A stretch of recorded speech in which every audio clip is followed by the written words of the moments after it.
ಯಾಕಂದರೆ ಇಷ್ಟ ನೆನ್ನೆನೂ ನಾನು ಅಷ್ಟೇ ನಿನ್ನೆ ರಾತ್ರಿ ನಾನು ಹೋಗಿದ್ದು ರಾತ್ರಿ 10 ಗಂಟೆ ಹಾಸ್ಪಿಟ್ಲಿಂದ ಹೋಗಿದ್ದು. ಅಷ್ಟೊಂದು ಪೇಷಂಟ್ಸು ಅಷ್ಟೊಂದು ಒತ್ತಡ ನಮ್ಮ ಮೇಲಿದೆ.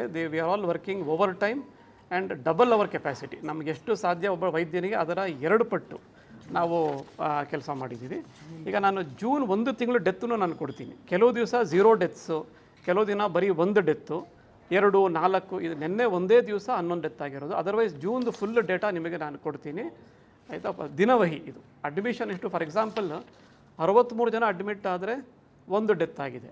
ಸೊ ವಿಸಿಟ್ ಅಕ್ಸೆಪ್ಟಬಲ್ ಅಂತ ನೀವೇ ಹೇಳಬೇಕು ನನಗೆ ಆಯಿತಾ. ನನಗೆ ಪ್ರತಿಯೊಂದಕ್ಕೂ ಡೇಟಾ ಇದೆ ಆಯಿತಾ. ಸೊ ನಿನ್ನೆ ಒಂದು ದಿವಸ ಲಿಟಲ್ ಅನ್ಯೂಷಲ್, ಅದು ನಮ್ಮ ದುರದೃಷ್ಟ. ನಿನ್ನೆನೇ ಈ ಪ್ರಾಬ್ಲಮ್ ಆಯಿತು.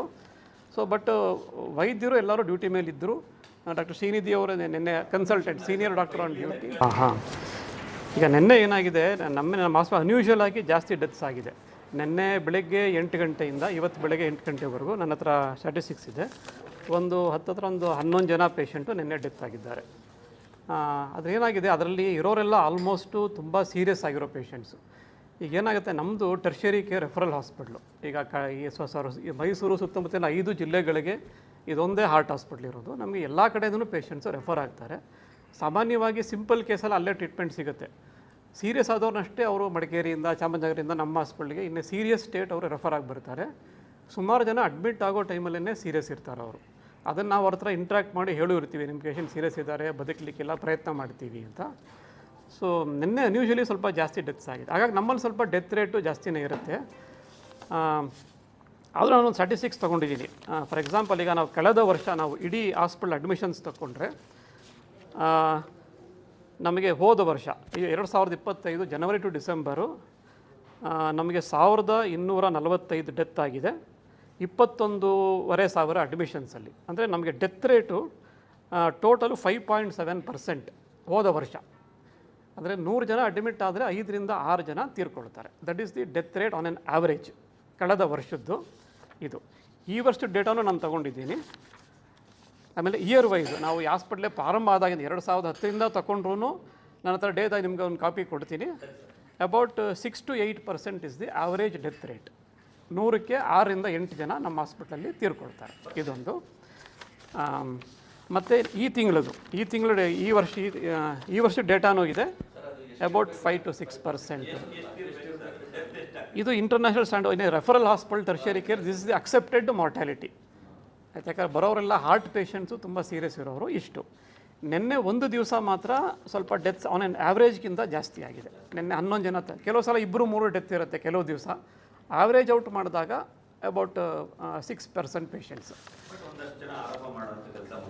ಹೌದು, ಹೇಳ್ತೀನಿ. ಈಗ ನಿನ್ನೆ ಆಗಿರೋ ಡೆತ್ತಲ್ಲಿ ದೇವರ್ ಆಲ್ 80 ವರ್ಷ 70 ವರ್ಷ ಸೀರಿಯಸ್ ಹಾರ್ಟ್ ಅಟ್ಯಾಕ್ ಆಗಿರೋರು, ಹಾರ್ಟ್ ವೀಕ್ ಆಗಿರೋರು, ಈ ಥರದ ಹಾರ್ಟ್ ಫೇಲ್ಯೂರ್ ಪೇಷಂಟ್ಸು ಎಲ್ಲ ಡೇಟಾ ನಂತರ ಪ್ರತಿಯೊಂದು ಬರ್ಕೊಂಡಿದ್ದೀನಿ ನಾನು. They were all very sick and almost in the deathbed. ಇಂಥವರು ತೀರ್ಕೊಂಡಿದ್ದಾರೆ.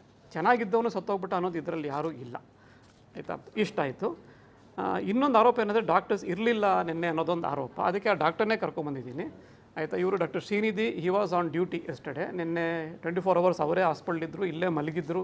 ಪೇಷಂಟ್ ರಿಲೇಟಿವ್ಸ್ ಯಾರು ಆರೋಪ ಮಾಡಿದ್ದಾರೆ ಅವ್ರ ಹತ್ರನೂ ಅವ್ರು ಇಂಟ್ರ್ಯಾಕ್ಟ್ ಮಾಡಿದ್ದಾರೆ. ನಮ್ಮ ಹತ್ರ CCTV ಫುಟೇಜ್ ಎಲ್ಲ ಇದೆ. ಆಮೇಲೆ ಇನ್ನೂ 2 ಡಾಕ್ಟರ್ಸ್, ಒಬ್ಬರು DM ಮಾಡ್ತಾ ಇರೋ ಪೋಸ್ಟ್ ಗ್ರಾಜುಯೇಟ್, ಅಂದರೆ ಅವ್ರ ಕ್ವಾಲಿಫಿಕೇಷನ್ MBBS, ಅದಾದಮೇಲೆ MD, ಒಂದು 2 ವರ್ಷ ಆಗಲೇ DM ಕೋರ್ಸ್, ಇನ್ನು 1 ವರ್ಷಕ್ಕೆ ಅವರು ಡಿಗ್ರಿ ತಗೋತಾರೆ DM. ಅವರು 2 ಡಾಕ್ಟರ್ಸ್ ನಿನ್ನೆ ಡ್ಯೂಟಿಯಲ್ಲಿದ್ದರು. ಕ್ಯಾಶುಯಾಲಿಟಿಯಲ್ಲಿ ಒಬ್ಬರು, ICCU ಏರಿಯಾದಲ್ಲಿ ಒಬ್ಬರು, ಇವರೊಬ್ಬರು. ನಿನ್ನೆ ನೈಟು 3 ಜನ ಡಾಕ್ಟರ್ಸು ರೌಂಡ್ ಫುಲ್ ಡ್ಯೂಟಿಯಲ್ಲಿದ್ದರು. ಅವರು ಪೇಷಂಟ್ಸ್ ಎಲ್ಲ ಅಟೆಂಡ್ ಮಾಡಿದ್ದಾರೆ, ಅವ್ರ ಕಡೆಯವ್ರ ಹತ್ರ ಇಂಟ್ರ್ಯಾಕ್ಟ್ ಮಾಡಿದ್ದಾರೆ. ಅದೇನಾಗಿದೆ, ಆ ಡಾಕ್ಟ್ರ್ ಎಲ್ಲೋ ಪಕ್ಕದಲ್ಲೇ ಒಂದು ರೂಮ್ ಕೊಟ್ಟಿರ್ತೀವಿ, ಯಾರೂ ಇಲ್ಲ ಅಂದಕ್ಕೆ ಹೋಗಲ್ಲ, ರೆಸ್ಟ್ ತೊಗೊಳಕ್ಕೆ ಒಂದು ರೂಮ್. ಅಲ್ಲಿದ್ದಾಗ ಒಂದು ಖಾಲಿ ಚೇರ್ ತೊಗೊಂಡು ವೀಡಿಯೋ ಮಾಡಿ ಯಾರೂ ಇಲ್ಲ ಅಂತ ಅವರು ವೀಡಿಯೋ ಮಾಡಿ ಹಾಕಿದ್ದಾರೆ.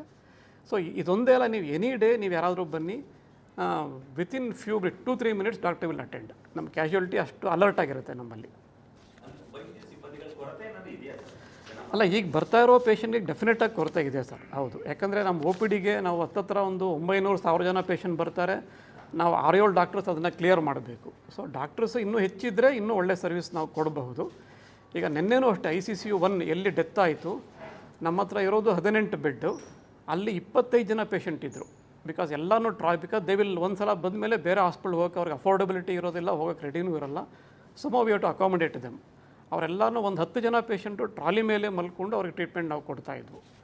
ನಿನ್ನೆ 25 ಜನ ಪೇಷಂಟು ICU 18 ಇರಬೇಕಾದ ಕಡೆ 25 ಜನ ಪೇಷಂಟ್ಸ್ ಇದ್ದರು. ಟ್ರಾಲಿ ಮೇಲೆ ಎಲ್ಲರೂ ಹಾಕ್ಕೊಂಡಿದ್ವು, ನಾವು ಟ್ರೀಟ್ಮೆಂಟ್ ಕೊಡ್ತಾಯಿದ್ವು.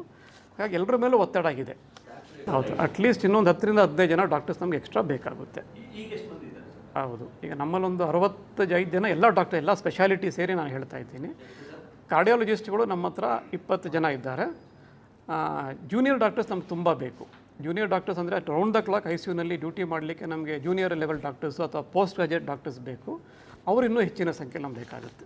ಫಾರ್ ಎಕ್ಸಾಂಪಲ್, ಹೌದು ಸರ್, ಸರ್ಕಾರ ರೆಕ್ರೂಟ್ ಮಾಡ್ಕೊಳ್ಳೋಕೆ ರೆಡಿ ಇದೆ. ಆದರೆ ಡಾಕ್ಟರ್ಸು ಜಾಯಿನ್ ಆಗಲಿಕ್ಕೆ ಈ ಪರ್ಟಿಕ್ಯುಲರ್ ಪಾಯಿಂಟ್ ಏನಂದರೆ, ಈ ತಿಂಗಳಿದೆಯಲ್ಲ, ಮುಂದಿನ ತಿಂಗಳು ಅವರೆಲ್ಲರಿಗೂ ಪೋಸ್ಟ್ ಗ್ರಾಜುಯೇಟ್ ಎಂಟ್ರೆನ್ಸ್ ಎಕ್ಸಾಮ್ ಇದೆ. ಆಗಸ್ಟಿಗೆ ಎಂಟ್ರೆನ್ಸ್ ಇದೆ. ಅವರೆಲ್ಲರೂ ಓದ್ತಾ ಇರ್ತಾರೆ ಈ ಟೈಮಲ್ಲಿ. ಸೊ ನಮಗೆ ಈ 2 ತಿಂಗಳು ನಮಗೆ ಜೂನಿಯರ್ ಡಾಕ್ಟರ್ಸ್ ಸಿಕ್ಕೋದಿಲ್ಲ. ಅವರೆಲ್ಲ ರಜಾ ಹಾಕಿ ಅಥವಾ ರಿಸೈನ್ ಮಾಡಿ ಓದ್ಕೊಳ್ತಾರೆ. ಎಕ್ಸಾಮ್ ಆದಮೇಲೆ ಮತ್ತೆ we will get huge inflow of doctors. ಈಗ ನಾವು ತಗೊಳ್ಳೋಕೆ ರೆಡಿ ಇದ್ದೀವಿ, ಸರ್ಕಾರ ರೆಡಿ ಇದೆ, ಬಟ್ ಜಾಯಿನ್ ಆಗಲಿಕ್ಕೆ ಡಾಕ್ಟರ್ಸು ಈ ಟೈಮಲ್ಲಿ ಇದೊಂದು